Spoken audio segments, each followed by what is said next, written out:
ఆరుగాలం కష్టపడి రైతులు వేసిన ఈ పంటలు చేతికొచ్చే వరకు ప్రతి క్షణం ప్రతి నిమిషం కూడా చంటి పాపను కాపాడుకున్నట్లు కాపాడుకుంటేనే ఈ రైతు కష్టం ధాన్యం రూపంలో చేతికి అందుతుంది.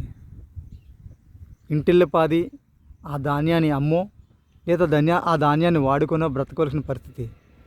రైతే రాజు అంటారు, కానీ ఈ పంట చేతికి రాకపోతే ఆ రైతు జీవితం పేదవాడి కన్నా అధ్వాన్నం. అనుక్షణం కంటికి పాపలా కాపాడుకుంటేనే పొలం బాగుంటుంది, రైతు జీవితం కూడా బాగుంటుంది. దానికి తగ్గట్టు ప్రకృతి వైపరీత్యాలు, వానదేవుడి కరుణ, ఇవన్నీ కూడా చాలా ఆస్పెక్ట్స్ ఉంటాయి ఇందులో. అన్నిటిని దాటుకొని ధాన్యం గింజై ఆ గింజ ఇంటికి వచ్చి మళ్ళీ అది బియ్యం కింద మారేంత వరకు రైతు కష్టం కనబడుతూనే ఉంటుంది. ప్రతి గింజలో రైతు కష్టం ఉంటుంది.